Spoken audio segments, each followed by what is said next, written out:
Sejam bem-vindos a esse quadro Isso Tem Nome, com a neuropsicóloga Lisena Soares. Sou eu. E no quadro de hoje a gente vai falar sobre os inimigos invisíveis do crescimento. O que seria isso? Você já passou por um processo no qual você começa a crescer, começa a alcançar as coisas que você gostaria e por algum motivo bate um medo? Seja do sucesso ou do fracasso?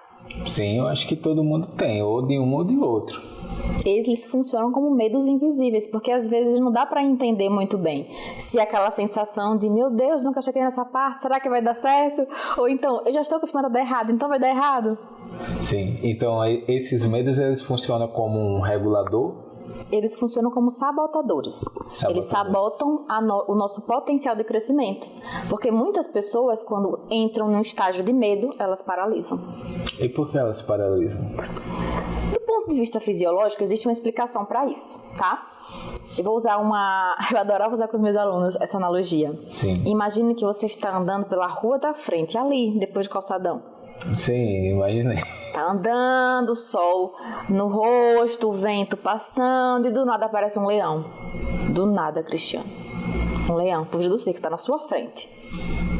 Seu cérebro vai ter alguns segundos para definir se você foge ou se você luta.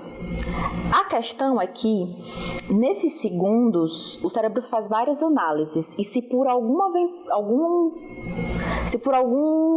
desventura da vida ele entender que não dá tempo nem de fugir e a distância não é suficiente para atacar, você paralisa.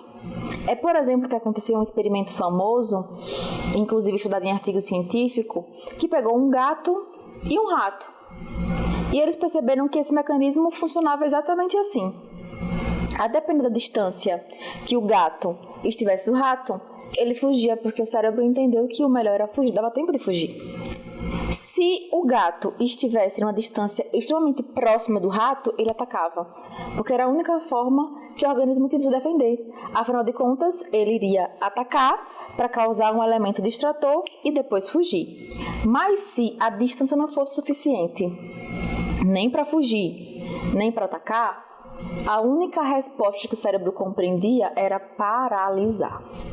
Entendi. Então isso é um mecanismo de prevenção também, quando ele vai utilizar parte do córtex pré-frontal, né, para ele poder tomar uma decisão, né? Fugir ou reagir. Na verdade, essa decisão ela é uma decisão instintiva. Ela acontece lá no sistema límbico, no córtex primitivo. Ela acontece antes mesmo da gente tomar consciência do processo. E eu acho que esse é o que dificulta as pessoas que querem crescer ou que estão em crescimento entender o que está acontecendo.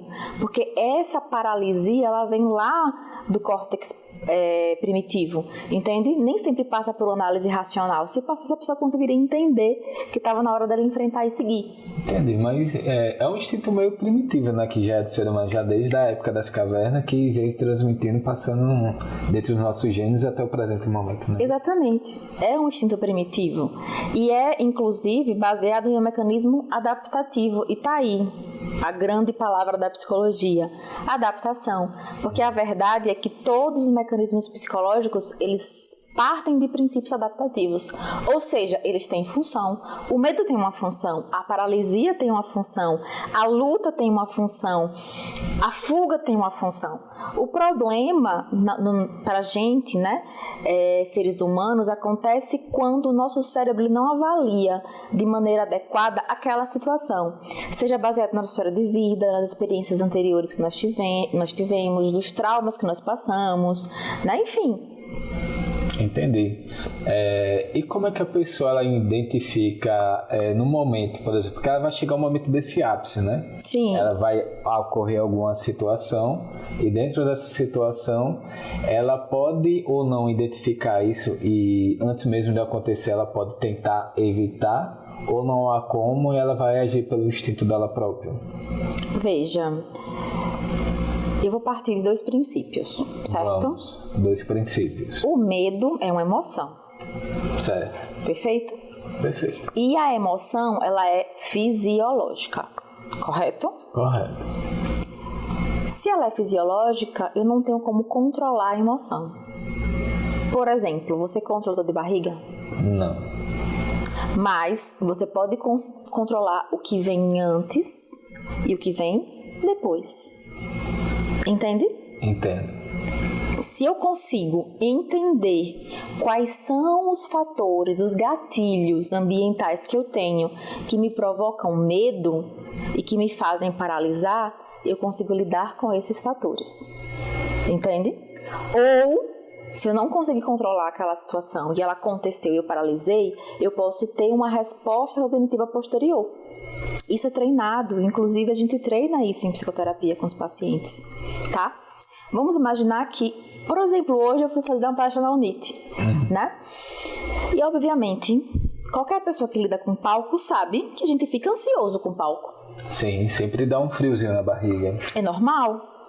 Inclusive, o medo de falar em público é o segundo maior medo do mundo. O primeiro é a morte, né? Depois é o falar em público. Ele está listado como segundo. Enfim, tem medos que são, inclusive, inatos, que nascem com a gente. Mas vamos voltar aqui. Veja que nesse processo é normal eu sentir esse medo, concorda comigo? Perfeito, concordo. Mas eu criei formas de lidar com o meu medo. Se eu sei que o falar em público me causa algum tipo de desconforto, eu vou lidar com isso, tá? Eu vou fugir do gatilho? Não, o gatilho tá ali, eu vou ter que enfrentar ele. Mas eu vou usar uma música de relaxamento indo para palestra, eu vou tentar chegar mais cedo para me habituar à situação, eu vou criar aquela técnica de não olhar na cara das pessoas, mas olhar para o nada para não me sentir avaliada, entende? Eu vou considerar que no início eu vou estar mais tímida, então tá tudo bem, para não ser mais um fator que vai me deixar mais angustiada da situação. E com o tempo eu vou me sentindo confortável e vou superando aquele processo que para mim é ansiogênico, e tá tudo bem. Veja, eu pude controlar o medo? Não. Ele existiu? Existiu. Mas eu sabendo que ele existia, eu consegui lidar com todo o processo que veio antes e com o processo posterior à situação, à sensação do medo. Entendi, perfeito. E para que a pessoa ela consiga lidar melhor com esse medo, tem algum material que você vai deixar hoje aí? Como sempre, deixarei aqui. A gente sempre começa fazendo a pessoa entender quais são os gatilhos que levam ela a ter medo. Tá? O processo de automonitoração, na minha abordagem, ele é fundamental. O automonitoramento gera autoconhecimento, tá? Se eu começo a prestar atenção à maneira como eu me sinto, ao que é que eu interpreto daquela situação, ao que é que passa pela minha cabeça, como o meu corpo reage, eu já vou estar anos-luz à frente da maioria das pessoas. Porque eu consigo começar a entender como eu funciono e como os fatores ambientais incidem em mim. E a partir daí eu vou começar a refletir. Por que isso? Aonde na minha história de vida isso surgiu? Logo, o que é de praxe, gente? O registro de pensamentos automáticos. Quem souber o poder dessa ferramenta vai usá-la para sempre. Porque uma vez que eu uso isso com frequência, eu automatizo no meu cérebro e começo a treinar uma função que a gente chama na psicologia de metacognição, que é a capacidade de refletir sobre o próprio pensamento. Entendi perfeitamente. Gente, esse foi mais um quadro Isso Tem Nome com a neuropsicóloga Elisandra Soares e a gente aguarda você no próximo episódio. Muito obrigado pela sua audiência. Até a próxima. A Cazuli é uma clínica criada para transformação real. Aqui, cada paciente é acolhido com cuidado, técnica e propósito. Ajudamos você a entender onde está, identificar o que precisa ser tratado e construir, passo a passo, uma evolução verdadeira.